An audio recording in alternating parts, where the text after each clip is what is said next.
और बहन की हर मध्य प्रदेश में एक बैठ के चाहते हो आप। हम आपको नहीं छोड़ेंगे।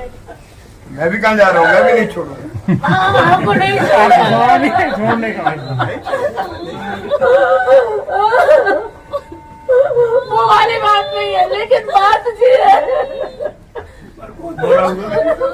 कि आपने इतनी मेहनत की और आपने हमने आपके लिए, बहनों ने आपको चुना है, आपको वोट दिया था भैया मध्य प्रदेश में।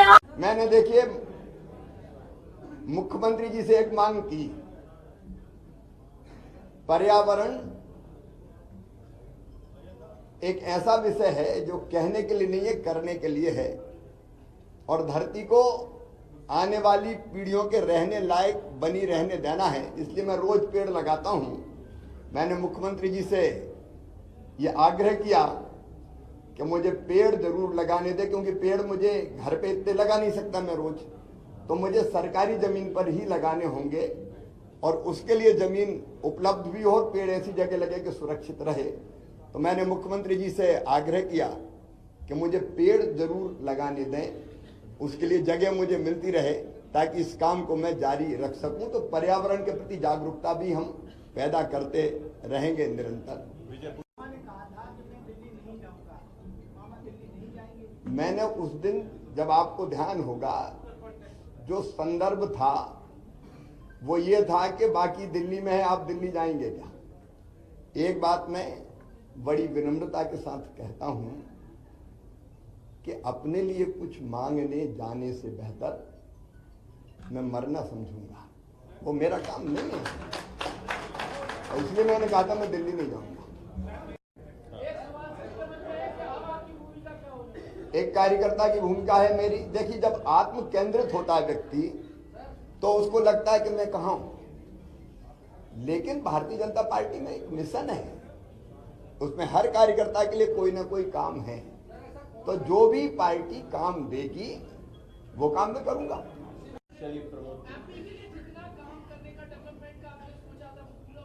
देखिए, काम कभी समाप्त नहीं होता। विकास का एक चरण पूरा होता है तो फिर दूसरा प्रारंभ होता है। विकास की यात्रा अनंत है। अब तक हमने जो यात्रा, जो सफर तय किया है वो संतोष देने वाला है। आगे मोहन जी के नेतृत्व में ये सफर और ऊंचाइयों पे जाएगा।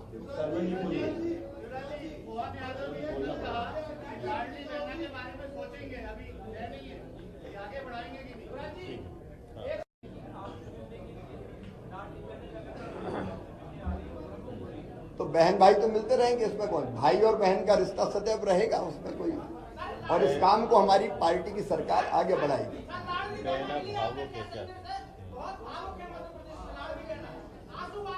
सबके प्यार के लिए मैं उनको प्रणाम करता हूं, और भाई और बहन साथ है, और सरकार भी उनके कल्याण के काम करती रहेगी। हाँ, इतना लंबे कार्यकाल में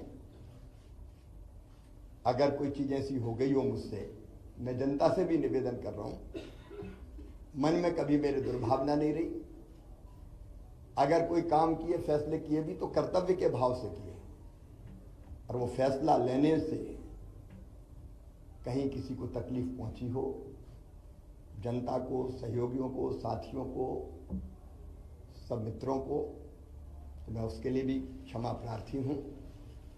और एक कार्यकर्ता के नाते प्रदेश की जनता की मैं सेवा करता रहूंगा, और पार्टी का एक विनम्र कार्यकर्ता के रूप में पार्टी के मैं काम करता रहूंगा।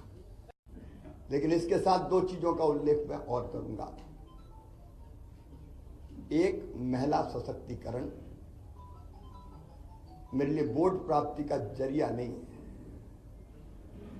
वो मेरी अंतरात्मा से निकला। क्योंकि बचपन से मैंने बेटियों की अपने गांव में ही और बहनों की दुर्दशा देखी थी। बेटियां कोख में मारी जाती थी, उस पीड़ा ने जन्म दिया लाडली लक्ष्मी जैसी योजना को। उसके पहले भी कुछ पत्रकार मित्र जानते हैं, जब मैं कुछ नहीं था तब भी मैं बेटियों की शादी करता था। मैंने सोचा नहीं था कि मैं कभी मुख्यमंत्री बनूंगा। ये तो भारतीय जनता पार्टी ही ऐसा दल है जो एक साधारण कार्यकर्ता को उठा के ले जाती है। मेरी कल्पना ही नहीं थी, लेकिन बनते ही लाडली लक्ष्मी कन्या विवाह, 50% रिजर्वेशन स्थानीय निकाय के चुनाव में हो या गवर्नमेंट सर्विसेज में 35% तक रिजर्वेशन को पहुंचाना हो, या संपत्ति की खरीद में स्टाम्प शुल्क की कमी हो, या फिर लाडली बहना जैसी और संबल जैसी योजना हो। वो योजना बना के अपनी बहनों की जिंदगी में और बेटियों की जिंदगी में हम खुशी के पल ला पाए, और लाडली लक्ष्मी जैसी योजना से सेक्स रेशियो में परिवर्तन आया, वो केवल कागजी नहीं रही। और जब 2017 में मैंने आहार अनुदान योजना शुरू की थी बेगा भारिया शहरिया बहनों के लिए, और जब पोषण का स्तर सुधरा तो वो लाडली बहना की आधार अगर बनी तो वो योजना बनी, और उसके कारण भी बहनों की जिंदगी में जो परिवर्तन आया वो अद्भुत है। और दूसरा, आप देखेंगे खेती के क्षेत्र में केवल सिंचाई ने चमत्कार तो किया ही, लेकिन 0% ब्याज पे कर्जा देने से लेके बोनस जैसी अवधारणा लाभकारी मूल्य देने के लिए हमने शुरू की, और किसानों के लिए भी हम काफी काम कर पाए। गरीबों के लिए मैं एक एक योजना का नाम नहीं लूंगा, लेकिन अनेकों कल्याणकारी योजनाएं, और पिछला जो कार्यकाल था अभी जो गुजरा है, ये तो कोविड के दौरान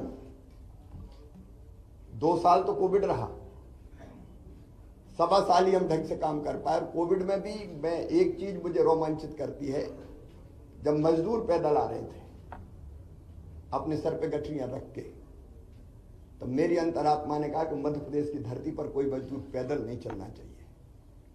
वो कठिन समय था, बसें लगाना और लोग नियुक्त करना, कर्मचारी अधिकारी, लेकिन हमने मध्य प्रदेश की धरती पर फिर मजदूरों को पैदल नहीं चलने दिया। सीएम राज स्कूल में मानता हूं अस्पताल में जन्म लिया इस योजना ने, जब मैं भर्ती था कोविड में खुद। तो कई तरह के काम ऐसे हैं जो हम कर पाए,